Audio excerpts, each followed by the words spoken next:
A improvisação aparece bem no começo, lá no comecinho da década de 80, ainda meio contaminado pelos happenings, né? Na época a gente chamava de happenings.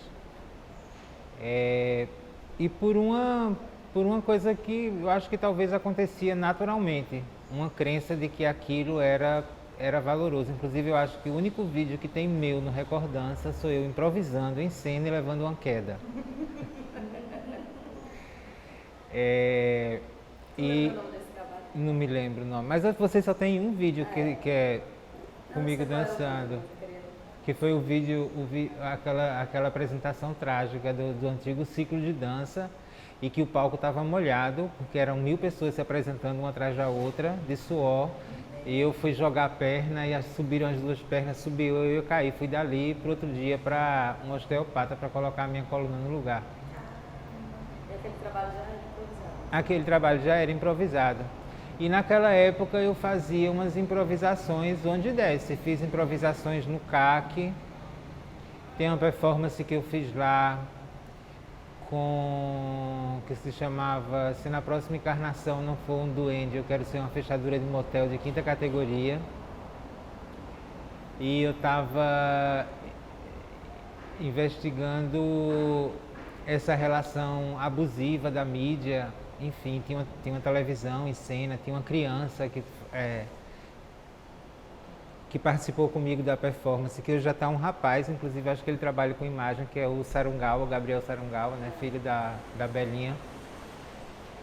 Então isso de uma certa forma no começo eu acho que se apresenta mais, até eu começar a trabalhar na Companhia dos Homens, fazer muita aula de dança, as apresentações com grupos daqui, Ayrton, Suiene, Zdenek. Mesmo o trabalho de Zdenek sendo bem contemporâneo para a época, ainda não era improvisado, era coreografado.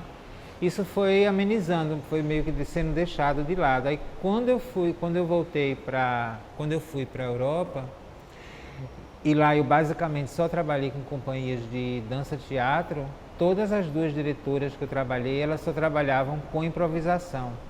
Então era bem específico, porque era improvisação no processo criativo para definir uma coreografia.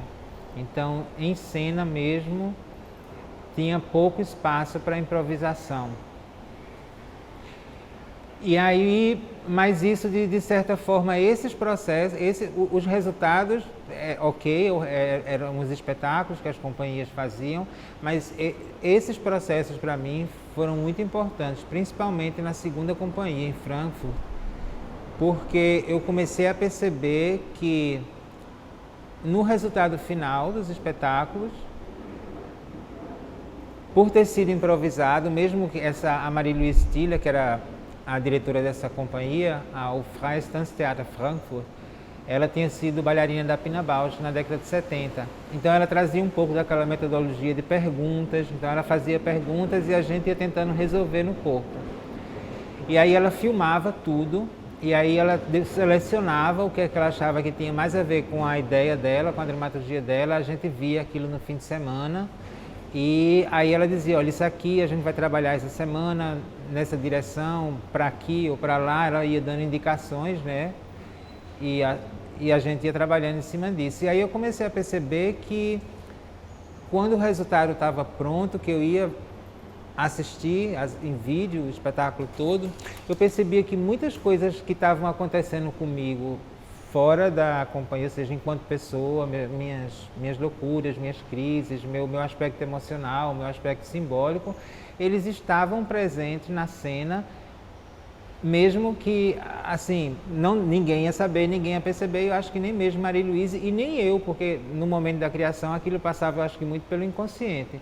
Mas aí eu fui percebendo o quanto as minhas próprias coisas estavam ali, que é quando eu vou justamente começar a viajar nessa coisa de imagem corporal, né? Como é que a dança que a gente faz improvisando interfere na gente, no modo de estar no mundo, fora da dança, e como o mundo fora da dança interfere no que a gente faz e produz na dança, né? Nos nossos processos criativos, que permeia até hoje minha pesquisa de mestrado vaguei aí em torno desse conceito de imagem corporal. E aí, lógico, depois que eu comecei, isso não só na parte do processo criativo, mas nos processos pedagógicos também. Então, eu uso improvisação nas minhas aulas. Então, eu hoje em dia, eu digo que eu tenho 3 estruturas básicas de aula. Uma que eu chamo um processo mais vivencial, que é todo em cima de sensação, de percepção, de acordar os sentidos, de colocar o corpo num estado mais sensível, aguçar a escuta do corpo, dos processos que estão acontecendo no corpo, para daí começar a improvisar, começar a produzir movimento. Uma aula que eu chamo de semi-estruturada, que tem como conteúdo central as referências das práticas somáticas, onde eu vou usar algumas técnicas, mas aí eu já vou aplicar determinados exercícios específicos, determinadas técnicas, para a partir dessa organização corporal começar a improvisar, mas aí ainda vem a improvisação. E uma aula que eu chamo de estruturada, essa foi a semi-estruturada, onde eu considero uma aula mais tradicional, onde eu apresento algumas coisas, em alguns momentos as pessoas repetem, mas a partir de um determinado momento da aula eu peço que, em cima daquilo que o corpo assimilou, ele comece a desvirtuar, a mudar, a desconstruir e encontrar a sua própria forma de fazer aquilo, né? De fazer aquela estrutura de movimento. E de um tempo para cá, depois que eu fiz a pós-graduação da Angel Viana, em dança como prática terapêutica, eu passei um tempo trabalhando com o núcleo de pesquisa de corpo e subjetividade de Daniela Santos, lá no CAPS, com pessoas com sofrimento psíquico. E lá também, dentro do ambiente terapêutico, o recurso principal do trabalho era a improvisação. Então, eu acredito muito na improvisação. Tanto é que é o tema central da minha pesquisa de mestrado, é a improvisação em dança, né? Que eu já estou colocando num lugar que não é mais de uma pessoa improvisando dança, mas que quando a gente improvisa em dança, na verdade a gente está se improvisando, ou seja, você está criando novas formas de estar no mundo, de lidar com a gravidade, de lidar com seus próprios mecanismos de criação, de lidar com a sua estrutura física, suas habilidades, suas deficiências, como entender isso, como criar um equilíbrio dinâmico entre essas duas coisas e produzir movimento, produzir dança. Então hoje eu tô com essa ideia de que, na verdade, improvisar-se dançando seria um termo mais correto para aulas ou trabalhos que usem a improvisação como foco, né? De procedimento. Na época, eu não tinha muita referência, não. A gente não tinha YouTube, a gente não tinha muitos livros de dança. Eu não tinha, na época, uma assiduidade ou uma prática constante de leitura, até porque a literatura de dança na época era muito reduzida. Então, era uma coisa minha. Eu achava que era mais... Eu não acho isso agora, mas assim, na época eu achava que isso era mais artístico. Você improvisar do que você repetir uma coreografia. Então, de certa forma, esse pensamento foi se transformando, foi se moldando. Ele sai de um lugar de categoria de valor, de menos ou mais, mas ele continua e vai assumindo importância cada vez maior no meu trabalho. Mas assim, referência, eu acho que na época era uma necessidade, era um desejo, era uma coisa minha. E eu achava também que para mim, enquanto artista, era um desafio maior. Eu ter que criar alguma coisa na hora e aquilo, de certa forma, não ser só um emaranhado de movimentos sem sentido, mas como dar sentido ao que se faz na hora que você está fazendo. Então, tinha a preocupação de criar movimentos, e na época era muito focada no movimento, mas tinha o foco de como é que eu consigo improvisar e me manter dentro da minha questão, porque eu estou trabalhando ali naquela performance, naquele trabalho específico, entendeu? Uma mudança de pensamento eu não diria, mas houve o que hoje acho que foi uma adequação. Eu queria ser um profissional de dança e improvisação naquela época era meio, ainda hoje um pouco, pouco menos, mas na época era muito, era considerado uma arte menor na dança, era uma coisa de gente doida, de riponga ou de qualquer nome que vá numa dessas vertentes, dessas variáveis. E eu tinha um pouco essa fama de louco, de riponga, eu acho. Então as pessoas associavam de uma certa forma e quando eu entro na Companhia dos Homens, que a gente trabalha basicamente com repertório dado por um coreógrafo que cria os passos e a gente aprende, ele encadeia e monta uma estrutura, eu encaro isso como meu processo de formação, assim, porque nisso aí eu também estou desenvolvendo o repertório, habilidades motoras, entendeu? De como entender meu corpo em situações que não são criadas por mim, também é um exercício, né? E que por mais que a situação seja dada, não deixa de haver uma improvisação, porque a pessoa tem que se improvisar fazendo uma coisa que é dada, ou seja, eu tenho que achar um jeito meu de fazer uma coisa que é dada para mim. Então, de certa forma, eu estou me improvisando, eu estou descobrindo formas em mim que eu não conhecia antes, que estão surgindo naquele momento de como lidar com o material dado. Hoje eu vejo isso, na época não, né? Hoje refletindo e pensando sobre o processo. E a partir de um certo tempo, trabalhando mesmo nessa companhia, porque aí eu fui começar a pesquisar, aí as coisas gradualmente vão vindo juntas, a literatura começa a aparecer, os conceitos, os contatos com outros professores, com outros artistas, né? E aí a gente vai entrando nesse processo reflexivo e eu tinha sempre, quando fazia as coreografias, como é que eu consigo aprender com o que eu estou fazendo a cada apresentação, ou seja, de não dar aquilo como uma coisa dada, onde eu tenho que a cada espetáculo eu tenho apenas que repetir uma sequência, mas como é que eu me aprendo naquela sequência, como é que eu entendo minha técnica, como é que eu entendo minhas habilidades físicas, como é que eu vou lidar com aqueles movimentos que não são meus, mas que aprender a colocar eles no meu corpo, não me adequar a eles, mas colocar eles no meu corpo. Então eu acho que isso também passa por um processo de improvisação, de se improvisar, né? De entender como é que alguma coisa acontece no corpo, mesmo que não seja sua criação. A gente tem essas coisas, a arte não foge, né? Esses nichos, esses campos de saber, eles têm uma construção histórica. E a gente tem nossa construção histórica dentro da dança. E essa construção ela vai se desenvolvendo no sentido de que o que é valorizado era justamente a perfeição da execução, um certo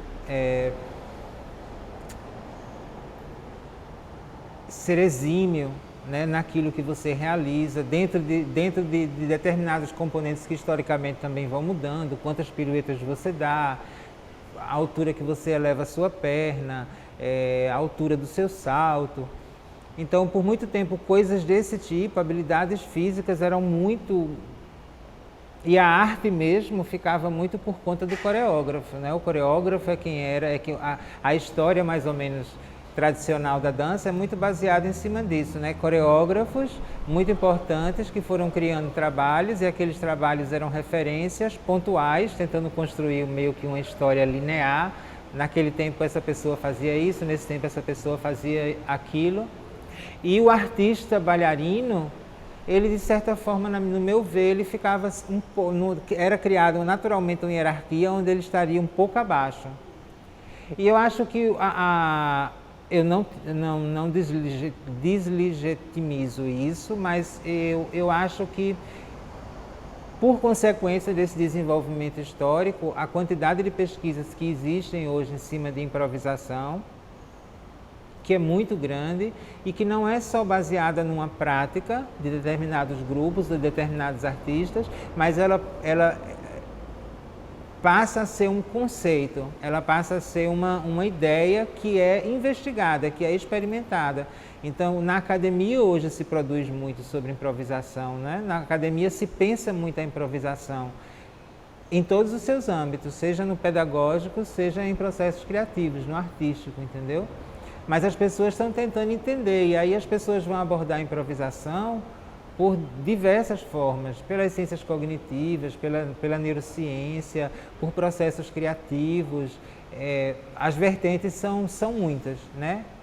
E na dança-terapia, que basicamente trabalha com improvisação, não trabalha com nada dado, isso desde sempre, né? E numa história que vai correr paralela com a história da dança, principalmente no século passado, quando a dança-terapia começa a existir, começa a ser pesquisada, começa a ser praticada. E eu acho que hoje tem a ver com esse mundo móvel, essa tentativa da dança sair desse entendimento cartesiano, bionívoco, de uma coisa ou outra, de que só existe uma forma de fazer dança. Então hoje esse questionamento é muito forte na dança contemporânea, né? Que dança é que pode, né? E que corpo pode dançar? Isso são todas questões que estão permeando nossa área, nosso campo, entendeu? E eu acho que essas discussões elas são muito boas porque elas vão levar a gente, a partir do momento em que você... Hoje eu estava ouvindo uma coisa de Sueli Ronick e ela dizia... Não foi da Sueli Ronick, foi um vídeo, eu vi esse vídeo e vi um outro da Monja Cohen. E ela falava que para que haja primeiro uma necessidade de reflexão é preciso sentir. Então você primeiro sente, se você tem a raiva, ela estava falando pelo aspecto das emoções, né? Se você está triste, se você está alegre, se você está com inveja, a tendência normal que a gente tem é de simplesmente renegar aquilo. E ela vai falar que isso são facetas do humano, elas não vão desaparecer porque a gente não quer lidar com elas. Então o primeiro ponto é você sentir, porque no momento de sentir você gera uma reflexão. Por que é que eu estou sentindo isso? Né? E eu acho que para a dança também vai nesse mesmo sentido. Então, a partir do momento que a gente começa a desenvolver reflexões, percepções diferentes do que é dança, do que pode ser dançado, e infelizmente do que é valoroso em dança, porque eu não queria partir para aí, porque eu não acho que tem valor. Eu acho que a dança que é coreografada, ela tem um lugar, a dança que é improvisada tem outro lugar, a dança que é feita de X, Y, Z, cada uma tem seu lugar num contexto que é maior do que aquela prática individual em si. Aquilo faz parte de um contexto como um todo.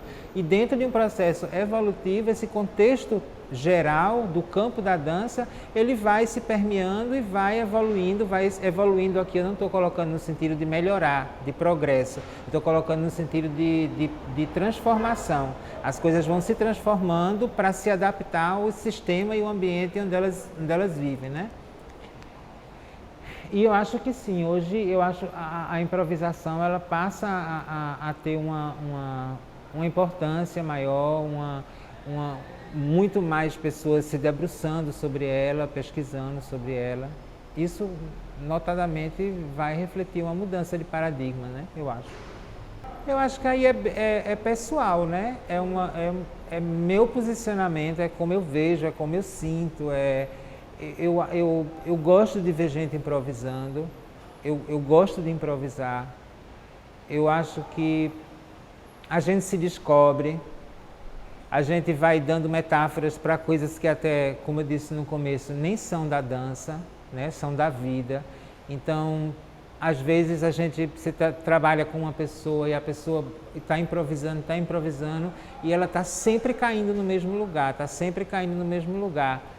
Então, por exemplo, eu gosto muito de observar as pessoas com quem eu trabalho. E nesse caso aí, na maioria das vezes, eu observo que esse tipo de pessoa, ela faz isso na vida também. Ela às vezes até tenta sair de algum padrão, tenta agir na vida de uma forma diferente, mas ela não conhece, ela termina sempre caindo no mesmo lugar. Então, eu acho que quando a gente... Porque tem muita coisa envolvida aí que eu acredito, né? Eu acredito que existam estruturas, então a gente tem uma estrutura que vai delimitar um determinado arcabouço, que é a estrutura física. Eu não tenho 10 braços, eu não tenho 5 pernas, né? Eu tenho o meu aparelho sensório-motor, que é comum a todos os humanos, então isso aí já define uma possibilidade, já limita né, de alguma forma. Mas como é que dentro disso cada um se resolve? E eu acho que isso vem lá desde o nível celular. As próprias células estão improvisando o tempo todo para sobreviver, para serem criativas e para se manterem vivas. Elas, dentro daquela estrutura que é dada, com aquelas organelas que estão ali dentro, com aquela carga genética, elas estão improvisando de acordo com o ambiente a que elas estão expostas para que ela continue vivendo. E você vê isso, por exemplo, em experimentos que eles fizeram com célula-tronco nessa nova biologia, como eles chamam, dentro da epigenética, e eles pegaram células-tronco e colocaram em Petri dish, que são aqueles potinhos rasinhos, com colônias, com um ambiente criado quimicamente, com determinadas substâncias, mais ácido, mais alcalino, e eles viram que as células-tronco se transformaram, umas se transformaram em músculo, outras se transformaram em osso, ou seja, existe uma estrutura ali que define o que é aquela célula, quais são as organelas que tem nela, a carga genética é a mesma daquelas células que foram coletadas, mas a possibilidade de vir a ser alguma coisa vai ser muito da relação que essas células têm com o ambiente. E eu acho que isso acontece com a gente. Então, em determinados ambientes, traz da gente determinadas características, determinadas emoções, determinadas práticas, procedimentos, comportamentos. E eu acho que isso é a vida se improvisa de uma certa forma. Então eu acho que a dança, nesse ponto para mim, ela meio que reflete o que acontece na vida como um todo. E hoje em dia, né, dentro dessa minha pesquisa de mestrado, onde eu estou tentando justamente aprofundar, porque essas coisas eu tinha muito intuitivamente e no começo a minha prática era muito intuitiva. E aí, com o estudo, com a pesquisa, eu fui vendo que aquelas intuições, elas de alguma forma, elas dialogavam com determinados conceitos de outras áreas de conhecimento ou com outros campos do conhecimento. E hoje em dia eu estou tentando dialogar com esses conhecimentos que estão aí para, de uma certa forma, entender melhor o meu próprio pensamento e por que isso é tão importante para mim, né? Então, quando essa coisa da imagem corporal, por exemplo, a gente tem, antigamente, quando se começa a pesquisar sobre a imagem corporal, no começo do século, passagem do século XIX para o século XX, as pesquisas todas que aconteciam eram na área da neurologia. E o que primeiro fez as pessoas despertarem para a possibilidade de que havia alguma coisa no corpo como um todo que sugerisse essa ideia de imagem corporal eram os membros fantasmas, que acontece principalmente com pessoas que são amputadas ou que perdem uma parte do corpo, mas que continuam uma relação sensório-motora com aquela parte, ou seja, ela continua sentindo coceira, se foi amputado um braço, ela continua sentindo coceira, dor, frio, calor na mão e continua sentindo como se a mão estivesse ali, ou seja, isso vai sugerir de que existe alguma coisa, que na época eles interpretaram que era o sistema cerebral, que era o cérebro, e que dentro do cérebro havia uma representação e que o corte daquela parte não cortava a representação que o cérebro tinha daquela parte do corpo. Isso é o começo, e muito ainda hoje, em imagem corporal, as pesquisas, a neurologia e a neurociência, a neurofisiologia, pesquisam ainda esse fenômeno. Mas bem no comecinho também do século passado, 1911, 14, um neurologista inglês, o Henry Head, ele vai desenvolver, a partir desse conceito de imagem corporal, o conceito de esquema corporal. E esse esquema corporal, ele é como se fossem os esquemas posturais da gente. Então, a gente tem que lidar com a gravidade, com a tridimensionalidade, e o corpo aprende a viver nesse ambiente, nesse environment. E para isso a gente vai criando, eu não gosto dessa palavra, mas acho que fica mais fácil para entender, vai criando programas mesmo, esquemas. E esses esquemas, eles não são fixos, eles são permeáveis e são como se fossem esquemas básicos que a gente tem para se sentar, para comer, para pentear o cabelo, para se movimentar no dia a dia. E isso a gente vai desenvolvendo desde o nascimento até o resto da vida. E dentro dessa relação de formação desses dois aspectos, porque no começo, até bem recentemente, 20 anos atrás, havia uma confusão, imagem corporal, esquema corporal, autoimagem, consciência corporal, tudo isso era colocado em diferentes áreas, porque virou um conceito que é pesquisado por diferentes campos do conhecimento, filosofia, neurologia, Merleau-Ponty falou da fenomenologia, ele falava muito sobre a imagem corporal, Henri Vallon na psicomotricidade, o próprio Piaget também vai abordar a imagem corporal, ou seja, é um tema que estava aí povoando diversas áreas do conhecimento, mas o nome era dado a uma coisa num campo e era dado outro nome à mesma coisa em outro campo. Até que recentemente um filósofo da mente e neurocientista também, o Sean Gallagher, ele vai aprofundar essa pesquisa e ele vai dizer, olha, não, essas duas coisas são diferentes, elas acontecem em estratos e processos do sistema sensório-motor que são diferentes, elas têm funções diferentes, mas elas estão juntas, normalmente. A não ser quando você tem alguma patologia, como por exemplo, você tem o que eles chamam de neglect, que isso é da literatura inglesa, eu nunca encontrei tradução em português assim. Existem casos de pessoas que, por exemplo, que têm um AVC e elas perdem um lado do corpo, mas elas não perdem só a motricidade, aquele lado é negligenciado, ela não sente, e ela não sente o lado esquerdo do mundo. Ela perdeu uma parte da sua imagem corporal. A imagem que ela tem de si mesma agora é metade. Ela não sente, não vê e não percebe o lado direito do corpo, ou o lado esquerdo, dependendo de qual lado do cérebro foi danificado. Mas, mesmo pessoas com neglect, por exemplo, que não veem o lado esquerdo, e se você disser, mexa a mão esquerda, ela vai levantar a mão direita, crente que ela está movendo a mão esquerda, se você disser... abotoe sua camisa, ela vai usar as duas mãos com destreza. Ou seja, esse abotoar a camisa está relacionado ao como do movimento. Isso são os esquemas corporais. Então, esquema e imagem não é a mesma coisa, e embora elas normalmente estejam juntas, mas existem casos em que elas se separam. E aí vão ter outros casos, como as agnósias, enfim, as ataxias, outros problemas que a neurologia estudava, né? Se dedicou a estudar. E essas duas coisas, elas se desenvolvem na gente na relação que a gente estabelece com a gravidade.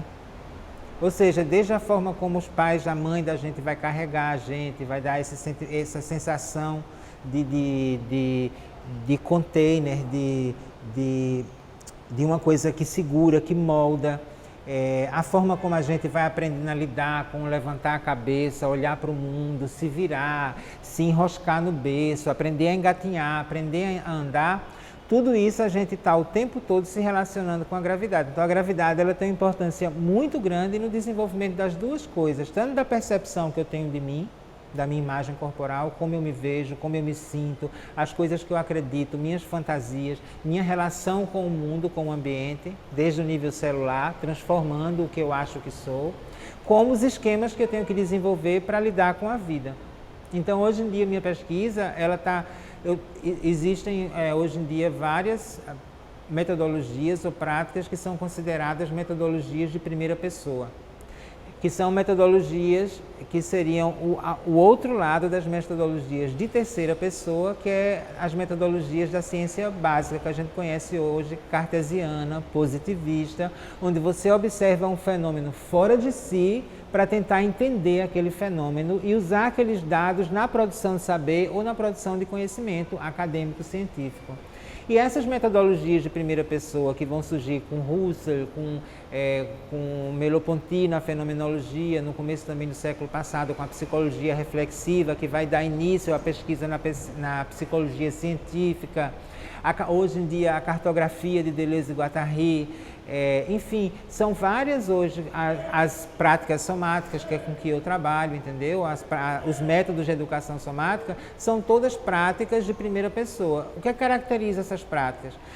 Elas são investigativas, elas estão investigando a experiência do sujeito, elas estão investigando o self, elas estão observando o self, o ser está observando o self, e daquela experiência ele produz conhecimento. Então eu estou colocando que a improvisação em dança ela é uma prática de primeira pessoa e que esse conhecimento subjetivo que é produzido, ele não é uma coisa virtual ou uma coisa que não tem importância enquanto conhecimento. Então, o que essas metodologias defendem é a subjetividade, os processos subjetivos são uma forma de produção de conhecimento. Então, se eu estou improvisando hoje uma dança e eu saio do meu normal e alguma coisa nova acontece, depois eu estou produzindo conhecimento sobre mim mesmo e estou produzindo conhecimento sobre o mundo, porque para que aquilo acontecesse, eu precisei desenvolver esquemas corporais diferentes para lidar com a gravidade de uma forma diferente, para articular a estrutura do meu corpo de uma forma diferente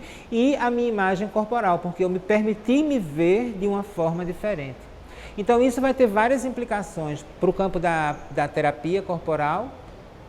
Essa ideia pode ser usada, né, esse conhecimento, essa investigação, partindo desse entendimento de que a improvisação pode ajudar você a construir conhecimento sobre você mesmo, a, de certa forma, desconstruir sua imagem corporal para que alguma outra coisa possa surgir dali. Nos processos pedagógicos, porque você sai de uma improvisação, numa aula de dança, você aprendeu alguma coisa, então você se transformou, você não é o mesmo que você era antes da aula, e em processos criativos. Então, esse é mais ou menos o arcabouço de como eu penso hoje, né? Da importância que eu dou à improvisação em dança. Então, hoje eu digo, por isso que eu digo, não é um improvisar em dança, mas é um improvisar-se dançando. Eu acho que as técnicas, os procedimentos, né? Os procedimentos, eles vão surgindo de acordo com o que o processo pede. Quando por exemplo, vou falar de 2 trabalhos que eu fiz aqui no Recife. Eu fiz um trabalho com a Compassos, chamado BI, um experimento quântico para 4 corpos, um experimento coreográfico para 4 corpos quânticos. E nesse trabalho eu estava discutindo a física quântica. Então, depois de muita leitura para produzir um universo simbólico, né, para as pessoas que estavam trabalhando, e conceitos e discussões, eu queria ficar nesse lugar básico que a mecânica quântica vai trazer, de que as subpartículas, ora são onda, ora são partículas. E isso vai depender de qual é o instrumento que está medindo aquele fenômeno. Então, a gente começou com quando ela era partícula, que é mais densa. Então, para isso, a gente trabalhou com haikais, que é uma arte japonesa de poemas, que são poemas muito definidos. Eles têm que ter 17 sílabas, 3 linhas, 5 sílabas na primeira, 7 na segunda e 5 na terceira. Tem que ter uma ação, uma interferência e uma reação. Isso você tem que fazer tudo isso nesse formato. Então eles começaram a produzir haikais em cima das coisas que a gente estava discutindo, das coisas que a gente estava lendo. E depois que eles faziam os haikais, eles iam improvisar dançando o que eles quisessem em cima daqueles haikais. E em cima daquelas improvisações, e escolhendo o que eles achavam que era mais legal para eles, dentro do que a gente estava pesquisando no momento, para montar células coreográficas. Então a gente fez um processo aí grande, foi feito tipo um montante muito grande de material de células coreográficas. Aí a gente parte para quando é onda, quando é mais amorfo, quando não tem uma estrutura definida, quando não existe ainda concretamente, mas só no plano das possibilidades, como fala a quântica. E aí eles trabalharam com escrita automática, que é uma técnica de escrita, né, que vai ser desenvolvida também no começo do século passado. O André Breton ele usou muito, os psicanalistas da época usavam muito como uma forma de acesso ao inconsciente. É isso que a gente não tem forma definida. E em cima desses textos eles também improvisavam, a partir da improvisação, criavam células de movimento, e a gente foi organizando isso num espetáculo. E como eu queria manter eles de uma certa forma no estado de atenção, no presente, então o espetáculo ele tinha uma estrutura, mais ou menos, ele tinha os módulos que eu podia brincar a cada apresentação. Então hoje a gente vai fazer virado para lá, hoje a gente vai fazer virado para cá, Hoje esses 2 blocos vão vir primeiro, esses 2 vão vir segundo.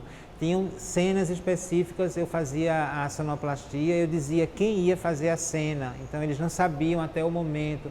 Então havia sempre uma certa prontidão e uma busca deles constante durante o fazer, a ação cênica, de que não ficasse na forma e na representação. Cada módulo daquele tinha uma qualidade de movimento e o que era para ser trabalhado era aquela qualidade de movimento. E a mim interessava saber se mudando a qualidade de movimento, não necessariamente a coreografia ou o movimento, a estrutura, né, a forma, isso mudaria a forma como as pessoas que estão vendo vão se relacionar. E o que eu achei interessante, porque eu estava fazendo o som e eu ficava olhando as pessoas e eu ficava vendo como é que as pessoas reagiam fisicamente, sinestesicamente, a cada momento do trabalho, né? E isso era a minha pesquisa. Outro trabalho, isso foi um procedimento. Outro trabalho que eu fiz, que foi o último, foi Elegum, um corpo em trânsito, que foi um trabalho em conjunto com Jorge Kildare e Conrado Falbo, e que eu estava nesse espetáculo, eu queria falar sobre o Jorge traz esse conceito de Elegum, que é um que vem das religiões afro-brasileiras, que nessa perspectiva é aquele que recebe o orixá. E eu achava que qualquer coisa que eu fosse tentar fazer ia cair no representacional, no representar alguma ideia, né? E eu não queria representar, eu queria apresentar. E como eu também tinha minhas leituras, meu interesse sobre esse universo, né, dessas religiões, o meu entendimento é de que esses orixás, na verdade, não são seres, mas são arquétipos, são coisas que estão muito profundas dentro do nosso nível celular, que estão aí, são forças da natureza. E como eram arquétipos, eu achava também, e morte é um arquétipo, a mãe é um arquétipo, o pai é um arquétipo, esses conceitos que a gente vai lidando e vai aprendendo a lidar com a vida, que cada um tem de alguma forma que se relacionar com ele, porque todo mundo tem uma mãe, todo mundo tem um pai, todo mundo vai morrer, a morte, o amor. Isso são coisas que atravessam a gente, que estão transitando a gente. Então eu achava que, na verdade, somos todos eleguns o tempo inteiro, porque o tempo inteiro esses arquétipos, a vida em si está atravessando a gente, deixando marcas, fazendo parte da nossa história. E como é que isso vai para a cena e como é que isso produz movimento. Então, para criar uma linha dramatúrgica, a gente foi falando sobre 7 chakras. Então são 7 cenas que o espetáculo tem, mais ou menos. Não é 7 cenas assim, mas são 7 blocos, né? E a gente, mesma coisa, a gente leu muito sobre os chakras, e aí a gente foi ver o que eram os chakras, o que era o primeiro chakra, tudo que fosse de tipo de literatura, de abordagem diferente, que falasse sobre isso, para a gente se contaminar com esse universo simbólico, e a gente lia, pesquisava, improvisava, lia, pesquisava, improvisava. Já em Elegum, eu não queríamos fazer uma coreografia. Eu queria fazer uma cartografia, que eu chamo, que nem é coreográfica, mas uma cartografia de conceitos, uma cartografia dramatúrgica. Então, ele pesquisou e improvisou muito no primeiro chakra, e a gente percebeu que algumas coisas vinham à tona novamente. Ele ia para um lugar, ia para outro lugar, aí aquilo surgia disfarçado, modificado, desconstruído numa outra tipo de movimentação. Então, meio que foi se constituindo a massinha, a massa que ele tinha para trabalhar em cena. E assim a gente fez com todos os chakras. Então, quando chega na hora da encenação, ele é livre, ele tem aquela cartografia, aqueles elementos que ele tem que lidar, mas como ele vai lidar em cena, é a partir dele, da relação que ele está sentindo com ele, com o ambiente que ele está, as pessoas que estão presentes. Isso vai fazer com que determinadas coisas daquilo que foi construído venham à tona, e algumas vezes, que era o meu desejo, que surgissem coisas novas. A ideia, o meu desejo era esse, era que coisas realmente novas pudessem surgir no momento da apresentação, porque no ensaio é diferente. Na apresentação tem todo um contexto do você se ver, do você estar sendo visto. Isso muda a nossa perspectiva, né, interna de como você produz movimento. Então, para cada trabalho, o procedimento é diferente. Então, o trabalho, a dramaturgia, a ideia, o conceito que está ali por trás é quem vai fazer com que eu pesquise uma forma, procedimentos que mais ou menos eu ache que vai chegar naquele lugar que a gente está, naquele processo que a gente está querendo desenvolver. E também nessa perspectiva de que é a improvisação. Então, de repente, não está funcionando essa metodologia, então eu vou tentar uma outra metodologia até a gente descobrindo como é que a gente se acerta, né? Tanto de coisas que eu vi, que eu li, que eu assisti, então improvisação a partir de perguntas, por exemplo, como a Pina Bausch, improvisação a partir de estados sensórios, uma outra técnica de improvisação, que é só uma raiz, daí pode surgir para uma infinidade de outras abordagens. Improvisação a partir de imagens, né? Então, em oficinas eu faço muito isso, às vezes trazer imagens diferentes dentro de distribuir com o grupo e pedir que o grupo, como é que aquilo reverbera no corpo deles. As metodologias são muitas, então hoje em dia eu sei que tem esse histórico, eu sei que é muito tempo de atuação, então tem coisas que vão se transformando, então eu já não sei direito o que é, não vou dar o nome, é meu, o que é do outro, entendeu? Até porque eu não acredito hoje em dia muito mais nessa tipo de autoria, mas é isso, hoje em dia eu tento trabalhar nesse sentido. A proposta que eu tenho vai definir a minha questão, vai definir a minha metodologia, quase como a gente faz na academia, né? Você tem um tema, você tem uma questão e em cima daquilo você vai desenvolver formas de responder. Mais ou menos dessa forma, eu acho. Bem, se eu estou dando, por exemplo, uma aula como aquela que eu falei que é mais estruturada, então eu vou trabalhar com algumas metodologias de dança. Para mim, o que vem mais à tona a técnica de release, os exercícios de educação somática, a técnica de dança moderna de Limon, Falco, né, que também tem a coisa do release, de recuperação e queda.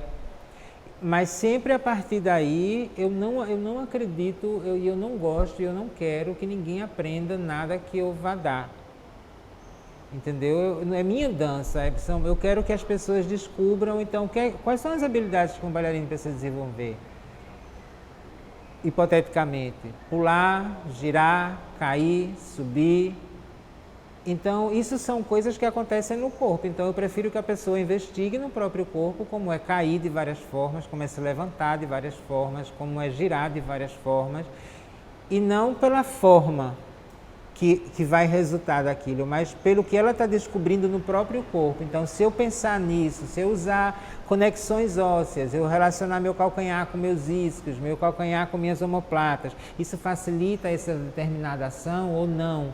E permitir que a pessoa experimente no próprio corpo coisas diversas, que aí para cada grupo, para cada workshop, para cada aula é diferente, e as pessoas vão descobrindo como é que o movimento acontece no corpo delas. Então, eu acredito muito nisso, sabe?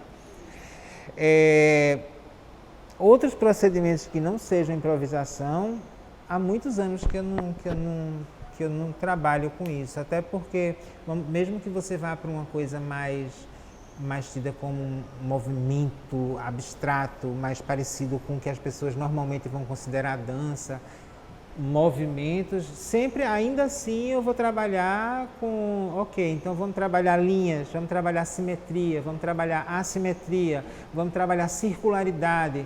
Então, eu prefiro trabalhar com esses conceitos, com essas metáforas e deixar que o próprio corpo dê conta dessas metáforas. Então, como é que meu corpo dá conta dessa ideia? Como é que eu posso produzir movimento a partir disso, de circularidade, ou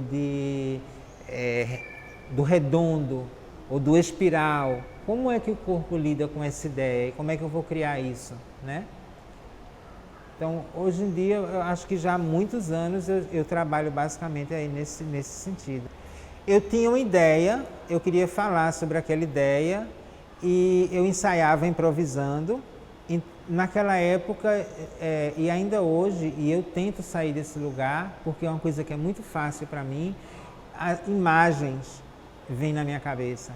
Então, quando eu pensei a princípio aquela performance que eu falei que foi feita no CAC, no Sarongawa,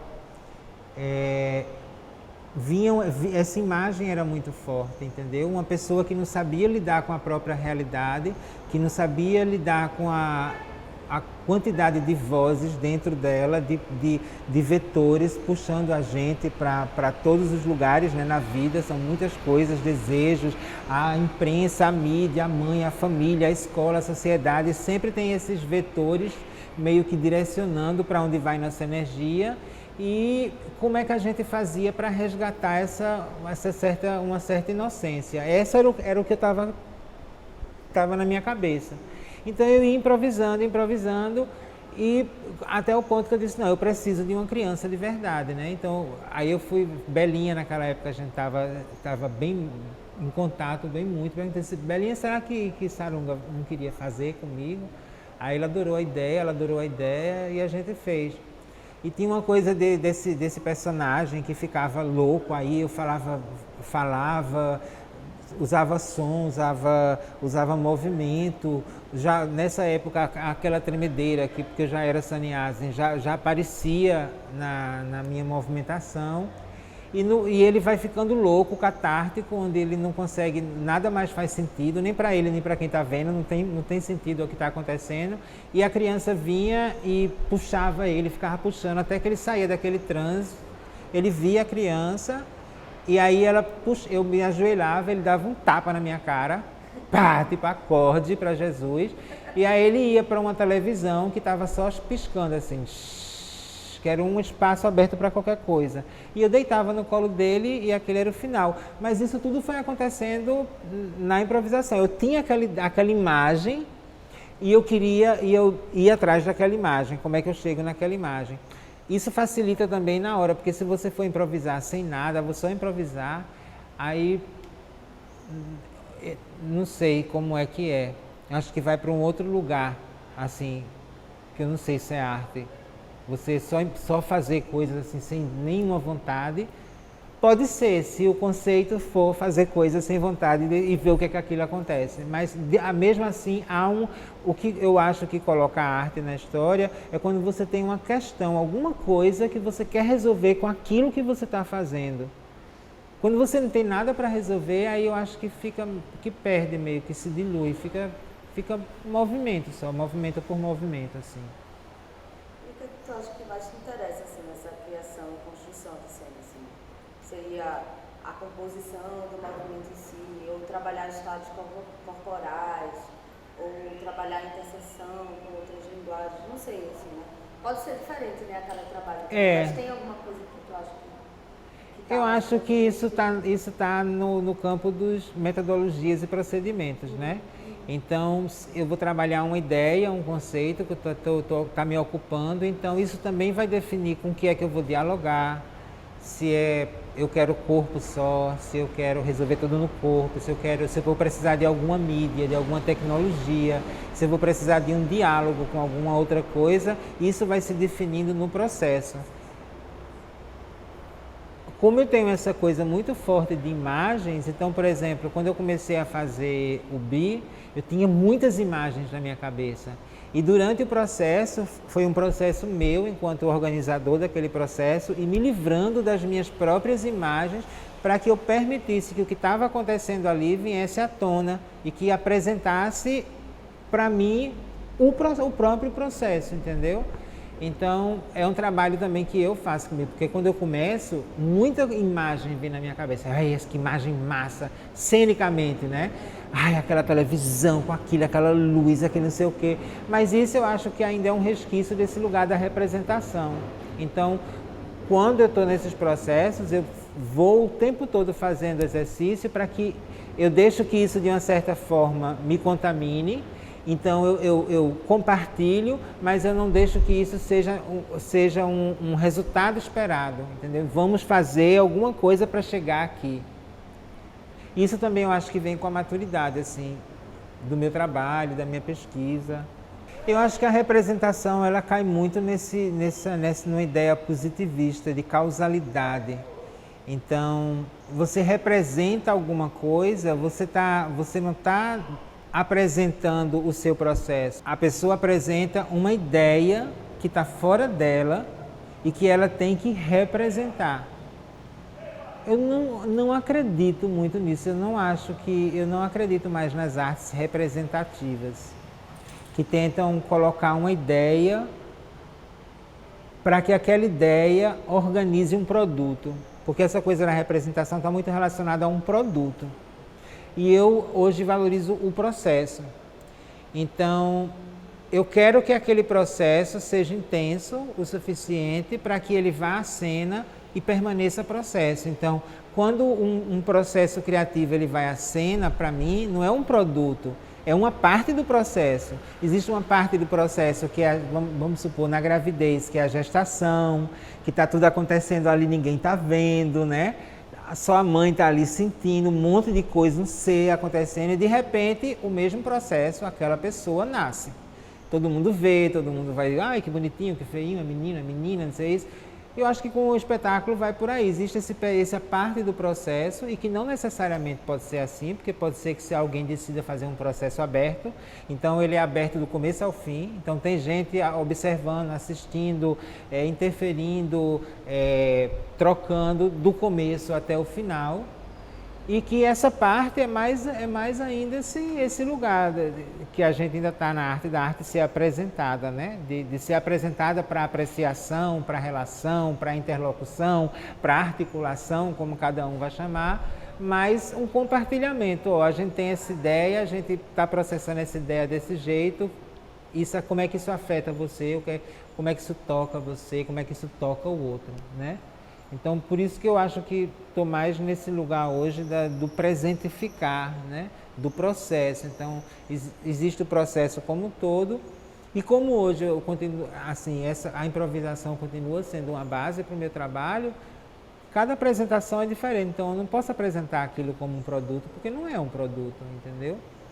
Até mesmo espetáculos que são mais definidos, assim, eu vou dizer, eu não permito que ele enrijeça, assim, não, hoje eu vi isso, vamos tentar, amanhã a gente ensaia, então, ok, vai ter uma coisa mais próxima do produto, mas o produto nunca está pronto.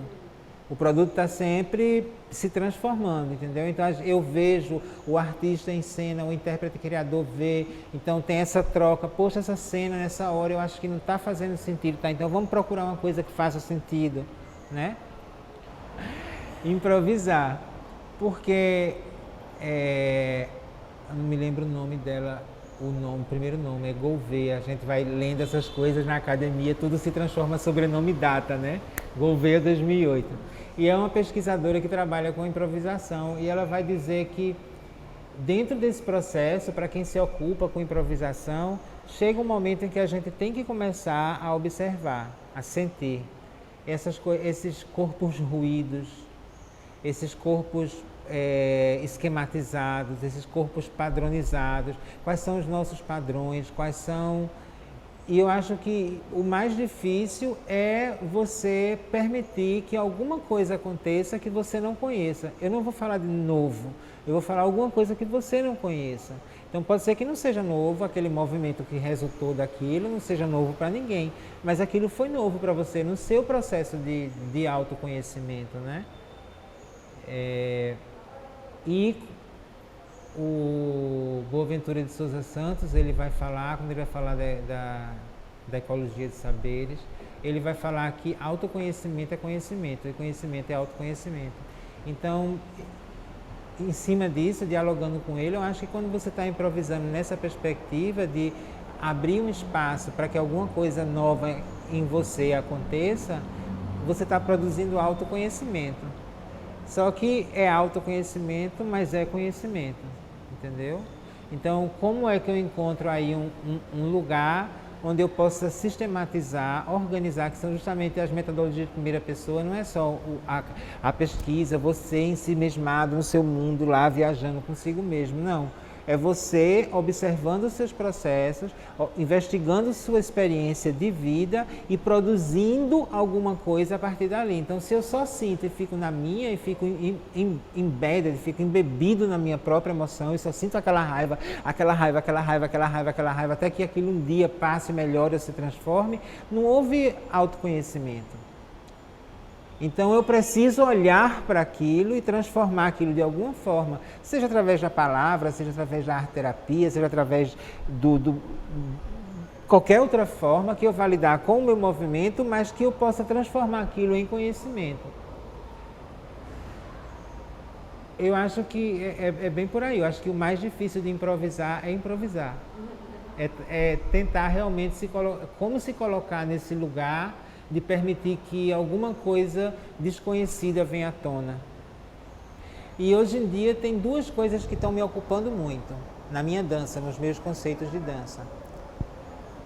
Uma é a lentidão, que não é o slow motion, não é a câmera lenta, e a dança invisível. Então, em cima de um trabalho que eu vi o ano passado, isso é recente, essa coisa da lentidão, da Maria Hassab, que é uma artista búlgara que está radicada nos Estados Unidos, em Nova York, e que ela trabalha com performance. E eu vi um trabalho dela que era muito lento, que eram umas pessoas espalhadas no MoMA de Nova York, e as coisas aconteciam muito lentamente. E eu fiquei, o que é isso, né? O que é que ela está trabalhando? E aí eu fui procurar ver as entrevistas dela, algumas coisas escritas, e ela estava trabalhando, porque em dança a gente está sempre, o que a gente procura é de um movimento para outro movimento, de um movimento para outro movimento. E ela está trabalhando com a pausa para outra pausa, da pausa para outra pausa. Então, entre cada movimento, como na respiração, ela diz que existe uma pausa, existe um não movimento. E ela está investigando como é que você passa de uma pausa para outra. Então, no último ano no mestrado, nas partes práticas, nas disciplinas, nas aulas que eu fiz, no meu trabalho com o Grupo X, que eu me envolvi com um grupo lá da UFBA, que é o Grupo X de Improvisação em Dança, eu venho experimentando isso, entendeu? Sempre que eu posso, de estar nesse lugar de a pausa e você definir que tamanho é aquela pausa e entendendo o que é que aquela pausa está produzindo em você e se conectar com aquele estado e como você sai da pausa, o que é que motiva você a sair daquilo, é o cansaço, é físico, é mental, não tem separação, mas o foco, né, o que é que cansou mais e sair desse... E aí eu venho trabalhando uma performance que tenta meio que desenvolver isso. E o Boal, ele tinha aquela coisa do teatro invisível, né? Que é uma experiência porque eu tenho formação como ator também. E teve na época da década de 80, como era o nome dele? Um professor, eu vou me lembrar. E a gente fez vários exercícios de teatro invisível, que a gente bolava uma cena, era improvisação, e você chegava em algum lugar e você desenvolvia aquela cena. Então a gente fez cena em padaria, de alguém que pegou a carteira da bolsa da mulher, e como as pessoas da padaria se envolviam naquela cena, e como a gente terminava e saía dali. Eu e uma menina numa farmácia discutindo se a gente ia transar com camisinha ou sem camisinha, e a moça da farmácia com a camisinha assim, ela dava, ela tirava, e a pessoa não sabia que aquilo era teatro. E eu fiquei me questionando como seria uma dança invisível, uma dança que acontece sem que ninguém saiba. Isso é como se fosse uma busca desse lugar de eliminar totalmente a representação, porque ninguém sabe que aquilo é dança. Porque se tem alguém vendo e sabe que aquilo é dança, pode ser que para você não esteja no lugar da representação, mas para a pessoa que está vendo, aquilo pode cair no lugar da representação, né? Então, ultimamente eu venho fazendo muito isso, no ônibus, andando na rua, em lugares mais assim, que não tem, eu estou fazendo para mim ali estou improvisando uma coreografia. Então, eu me deixo às vezes contaminar pela luminosidade que muda e eu vou mudando, vou deixando me afetar por isso, ou pelos sons do ambiente, vou deixando que isso faça eu me levantar, ou parar, ou me encostar na parede, ficar... Então, para mim, eu estou construindo uma dança, mas não é uma dança para ninguém, porque ninguém sabe que aquilo está acontecendo. Então, esse é um conceito que está me ocupando muito ultimamente. É improvisação. E é uma tentativa de trabalhar com esses dois lugares, a improvisação e a não representação do movimento. E também a não necessidade de uma plateia. Então é um prazer meu, não é compartilhado assim. A não ser que eu diga para alguém, vou fazer uma dança invisível hoje. Mas aí já não é mais invisível, já é um segredo. Uma dança secreta, porque tem uma pessoa que sabe. Então, porque quando você começa a brincar com ideia, outras coisas vão aparecendo, né? Então, primeiro uma dança invisível, depois, mas se eu disser hoje, eu vou ali naquele lugar, naquele barzinho, eu vou fazer uma dança. Então já não é mais uma dança invisível, já é um segredo, uma dança secreta, porque só uma pessoa sabe. Mas será que podia fazer uma dança secreta com muitas pessoas? Será que isso vai me levar para o lugar da representação? Então são todos pensamentos que ficam ocupando minha cabeça. Isso não, está certíssimo e obrigado por chamar a atenção, porque na verdade a gente vai usando os termos que a gente já está acostumando, né? Às vezes sai automaticamente e não é uma coreografia, é uma criação em tempo real, entendeu? Então ela não vai se repetir, ela não é para ser passada para alguém, então não é uma coreografia, né? É uma criação de dança, eu entendo muito coreografia nesse lugar, algo que é uma grafia. Uma grafia pode ser repetida, pode ser, né? Copiada, pode ser xerocada, né? E uma criação em tempo real não é uma coreografia, é uma dança, mas não é uma coreografia. Então acho que é mais isso, a dança invisível, a dança segredo, eu acho que é mais por aí. Num projeto ou num trabalho em que ele aconteça nesse lugar, de uma certa forma, então, por exemplo, as pessoas podem dizer que haviam coreografias ali. E aí independe de mim, depende de dizer se aquilo era ou se não era, entendeu? Eu acho que aquilo era uma dança e era uma criação em tempo real, por mais que existissem células que fossem repetidas, mas a função não era repetir a célula, a função daquilo era investigar um estado de corpo fazendo aquela movimentação. Então eu não tinha o objetivo de que fosse uma coreografia, que houvesse ali uma tentativa de repetição exata de algo que já aconteceu no passado, entendeu?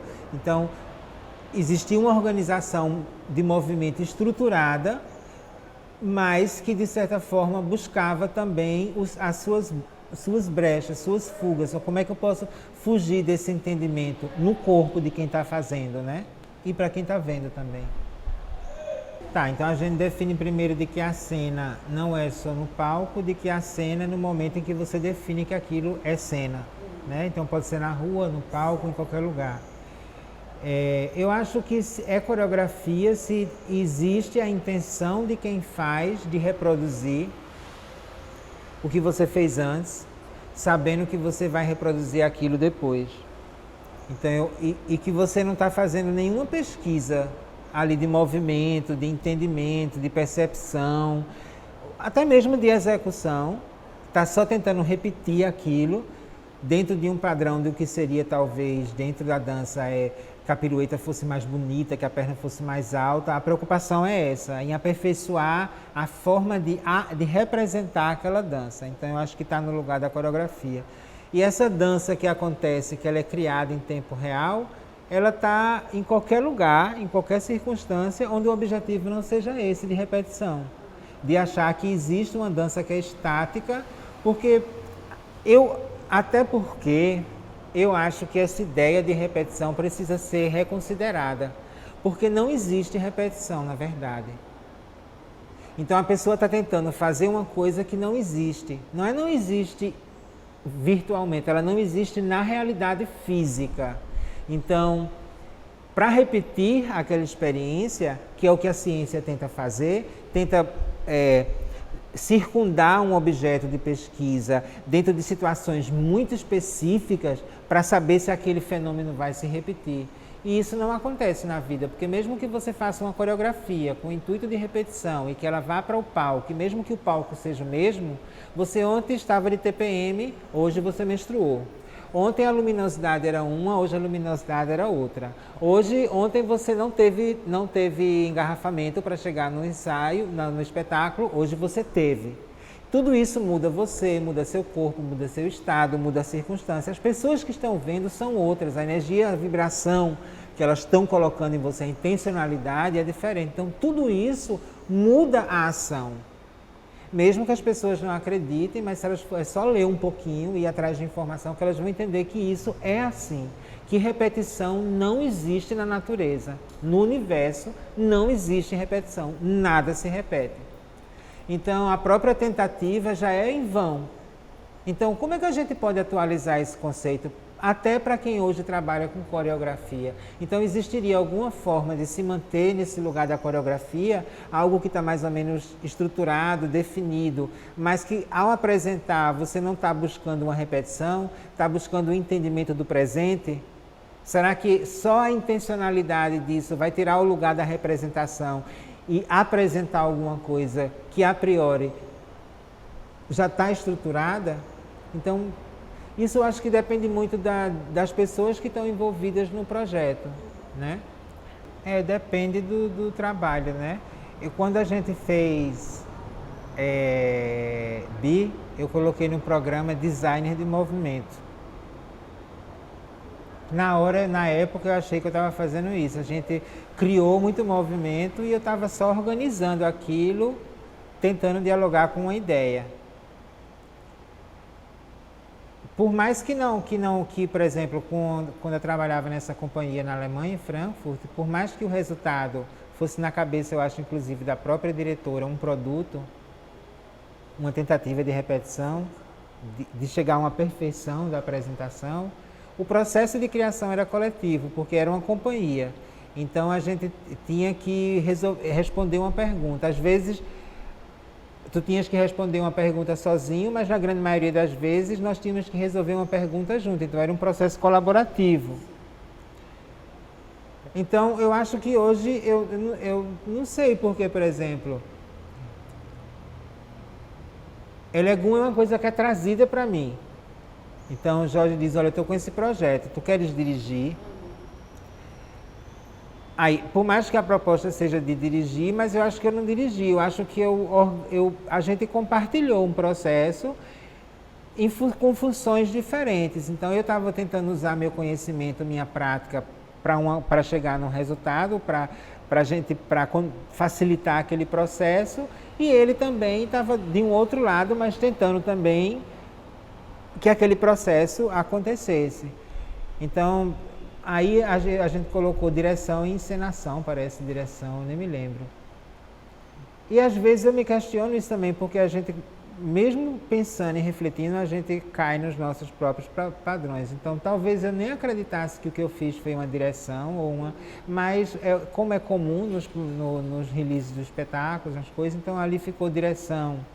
Então até hoje mesmo isso é um questionamento que eu já tenho, através de tudo isso que eu vi no mestrado, que eu vi nos últimos anos, e como é que eu vou fazer isso nos próximos trabalhos? Que lugar é esse que eu vou me colocar, entendeu? Então, criação coletiva, organização, facilitador do processo. Então, até isso é importante para a gente, porque nisso a gente também está jogando para a sociedade, para o mundo, conceitos, né? Formas de repensar aquilo. Então, se você coloca uma coisa lá que para a maioria das pessoas é muito estranha, vai gerar mas por que ele usou isso aqui? Por que ele está se chamando? O que é que ele quer dizer com isso? E isso, de certa forma, abre espaço para discussão. E eu acho que em arte, principalmente, para tudo, mas em arte, principalmente, esse lugar do questionamento, da discussão, do compartilhamento, das dissonâncias, dos dissensos, né? Eu acho que isso é enriquecedor. Eu acho que só enriquece mesmo o processo como um todo. Eu acho que isso abre espaço e coloca em questão, coloca na roda, né, esse trabalho. Peraí, então se eu estou improvisando, então eu sou co-criador, eu sou criador. Então eu não sou só intérprete. Isso já produz uma reflexão sobre esses papéis que por muito tempo foram muito rígidos e bem definidos, entendeu? Então, a coisa do intérprete criador, né? Ou co-criador, ou o nome que vai se usar para implicar que aquelas pessoas que estão ali, todas elas participaram de um processo criativo.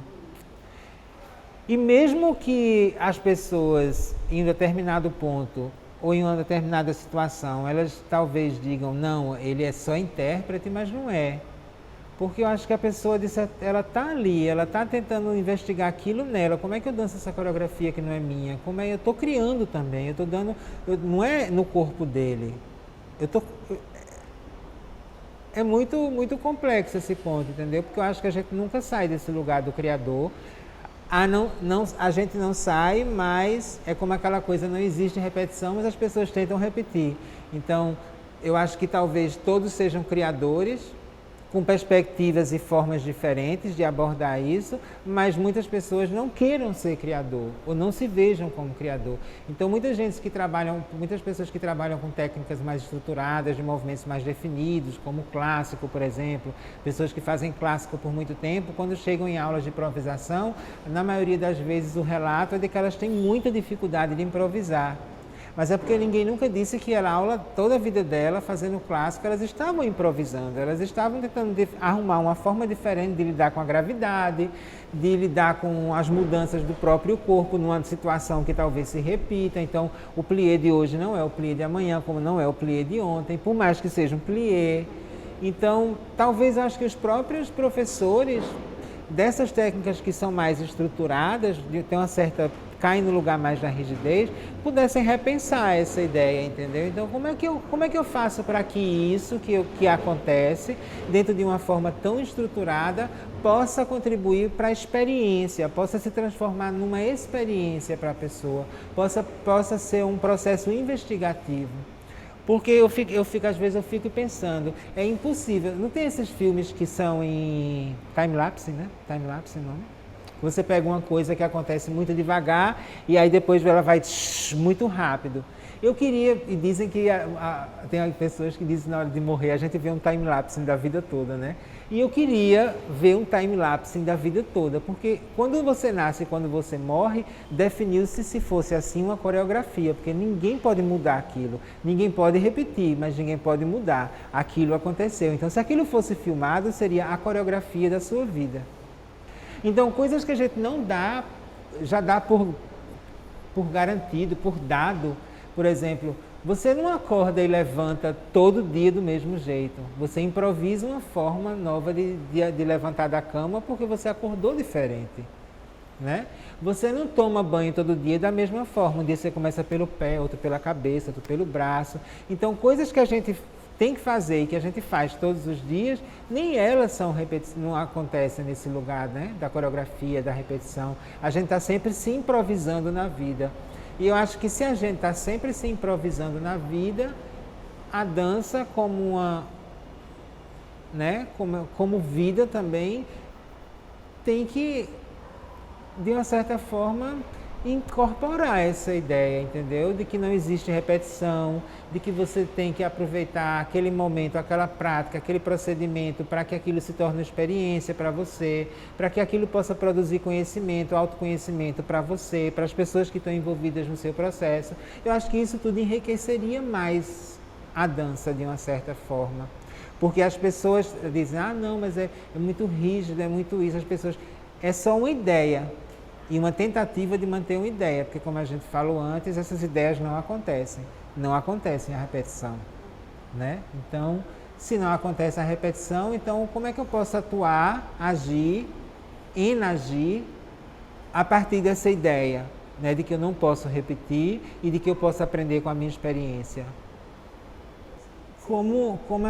Na época ainda se tinha essa perspectiva da repetição, da representação, da coreografia como sendo a mais alta arte da dança, a mais valorosa arte da dança, aquilo que realmente era a arte de dançar.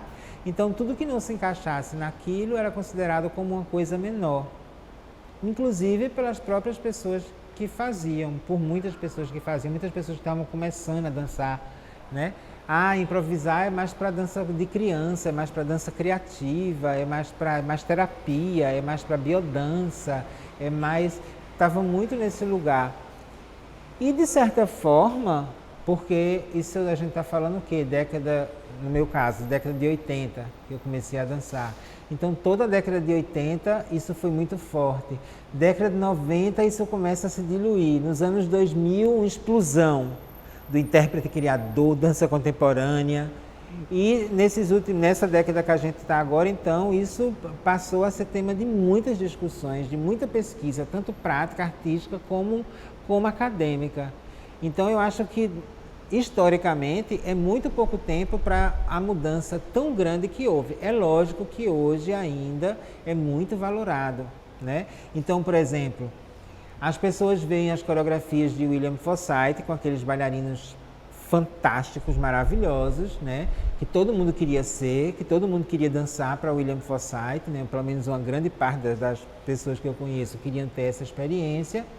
E o trabalho dele que começa, porque na época que eu morei em Frankfurt, que eu dancei com essa companhia, eu também sou apaixonado por William Forsythe. Eu fui ver todos os balés, estreava balé, tinha apresentação, eu gastava muito dinheiro com William Forsythe, assim. Eu investi nisso até mesmo com a forma de pesquisa, então teve uma época que eu perdi, inclusive, isso. Eu tinha 14 cartazes dele, de espetáculos que eu fui assistir, então eu vi ao vivo 14 trabalhos de William Forsythe. Então, eu sou meio dislexo, tenho Alzheimer precoce, então eu não me lembro mais, se eu me lembro da cena, eu não sei mais em que espetáculo era. Mas eu vejo que tem um percurso próprio dele aí, de no começo serem coisas mais estruturadas, e hoje em dia eu vi, há uns 3 meses atrás, eu vi uma entrevista dele no simpósio que aconteceu lá em Frankfurt, e era ele e mais os bailarinos dele e pessoas que trabalharam com ele falando sobre esse processo como é, né? E quando os bailarinos foram falar, foi que eu fui entender realmente como é que ele está estruturando o trabalho dele atualmente. Então, é totalmente improvisação. Então, acho que surge com o trabalho que ele tem um livro, um DVD chamado Tecnologias de Improvisação, que eu acho que surge de uma pesquisa, de uma investigação prática, e que ele vai refinando esse processo. Então, eles estavam dizendo, não, hoje em dia a gente não só improvisa movimento, mas a gente improvisa o estar em cena, porque às vezes eu estou aqui, mas eu percebi que o meu colega no trabalho dele, ele foi para um outro lado do palco, e eu tenho que estar ligado porque pesou tudo para o lado de lá, então eu vou fazer minha improvisação para cá, então não é só eu, a improvisação não está sozinha, não é você no seu mundo, né? Então, é todo um contexto ali, ele entrou nessa dinâmica, eu sei que o contraste com essa dinâmica é essa dinâmica. Então, eles tinham que estar ligados em muitas variáveis e responder naquilo, e eu acho muito difícil que uma pessoa vá assistir, muita gente, e saber ou achar que aquilo é improvisação. Acha que aquilo é uma coreografia e que se ele for lá no outro dia, ele vai ver do mesmo jeito. Então, eu vi trabalhos mais de uma vez, lógico, então eu vi trabalhos bem no começo, lá na década de 90, em que no outro dia era a mesma coisa. Como foi se desenvolvendo para esse lugar, que no outro dia não era a mesma coisa, entendeu? Então, são pessoas de nome, são pessoas importantes dentro do nosso campo, entendeu? São pessoas que refletem, são pessoas que são tanto pesquisadas, mas que são olhadas como um parâmetro, porque se reconhece nelas uma certa inteligência, uma certa trabalho consistente e sistemático de investigação, de pesquisa. Os trabalhos deles nunca são só a dança em si, mas ele está sempre dialogando com outras áreas do saber, ou outras artes, com outras tecnologias. Então, eu acho que é isso. Eu acho que a improvisação hoje em dia, graças à dança, graças aos processos evolutivos, está realmente fazendo as pessoas refletirem, se posicionarem de uma forma diferente. Não vai ser amanhã, não vai ser assim. Eu acho que ainda por muitas décadas, não sei séculos, mas por muitas décadas, a gente ainda vai estar muito fixo nessa coisa da dança, do lugar da representação. Mas eu acho que devagarinho a gente está...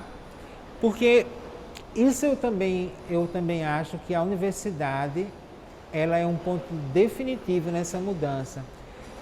Porque antes, isso é uma coisa bem minha, não é baseada em ninguém. Tem muita gente que não concorda, que acha errado quando eu digo isso, mas eu digo que eu acho que a dança, por muito tempo, ela estava no lugar do entertainment. Da coisa bonitinha, assim, era uma coisa de enfeite, era uma arte de enfeite.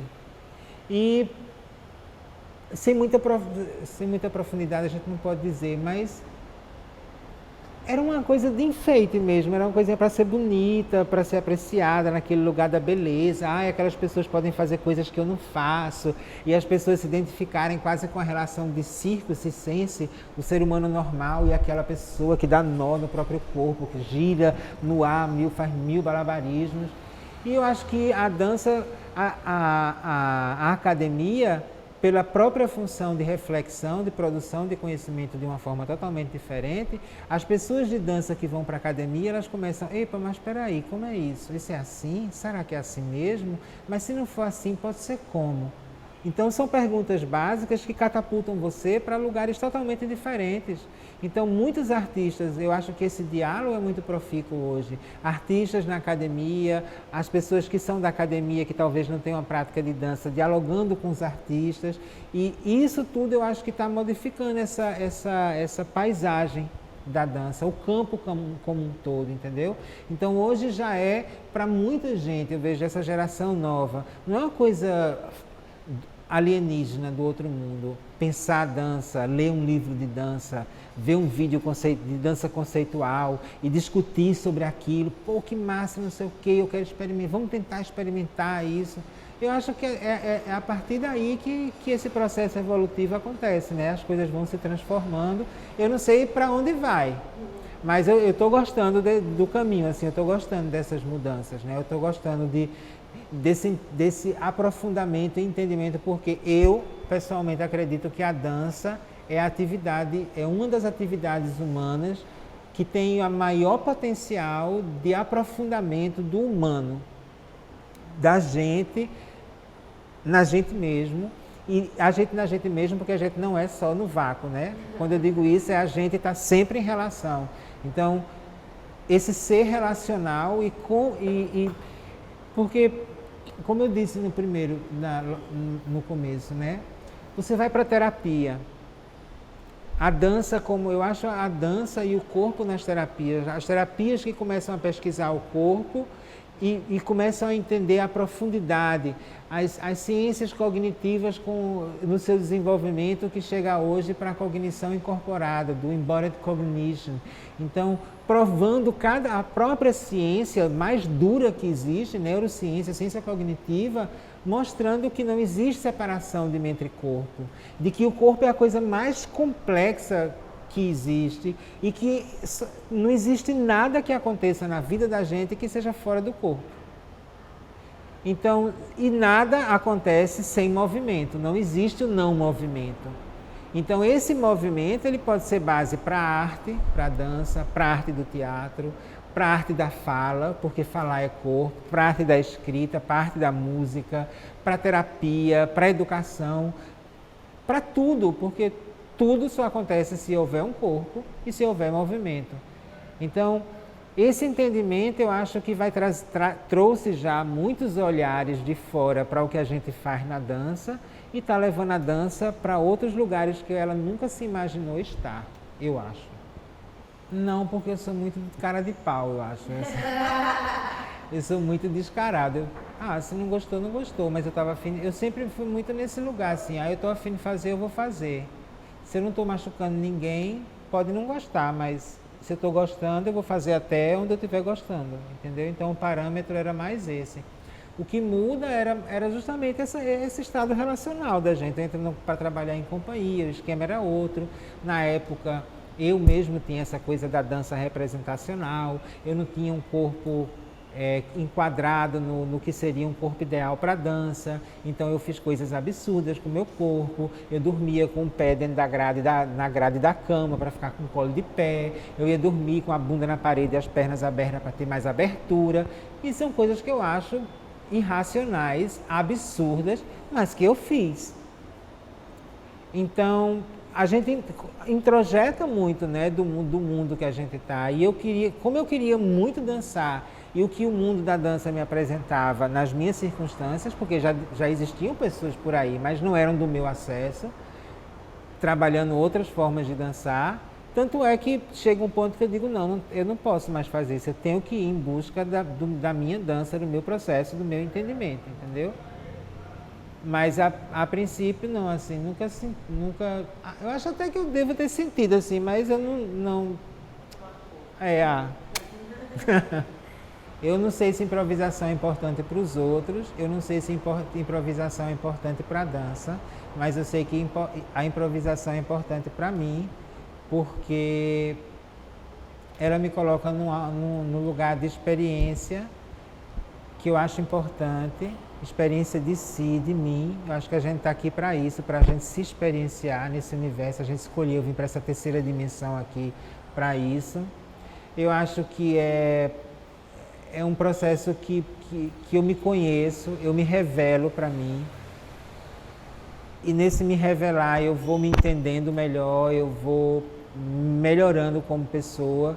Então as pessoas pensam, mas é só dançar, movimentar. Não, não é só isso, porque, como eu disse antes, todo esse embasamento até agora, improvisar dançando não é só criar movimento, é criar-se.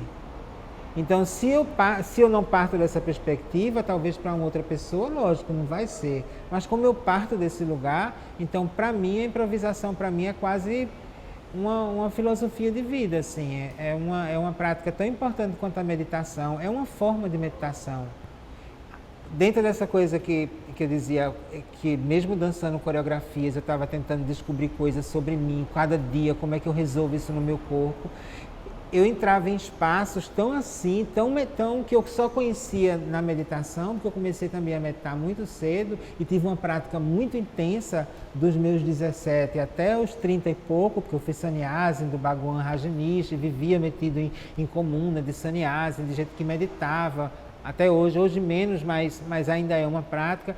Então essa coisa de querer saber o que eu sou, como é que eu me resolvo na vida, como é que eu posso transformar isso em uma experiência que vá comigo quando essa matéria não existir mais, se for para algum lugar, né?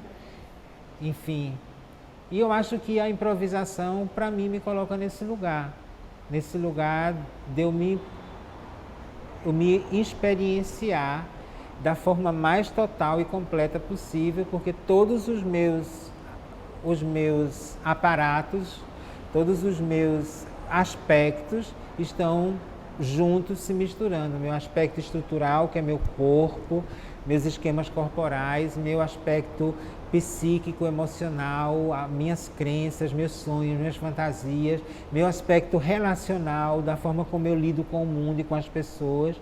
Então, para mim, é um processo muito profundo. E assim, é importantíssimo.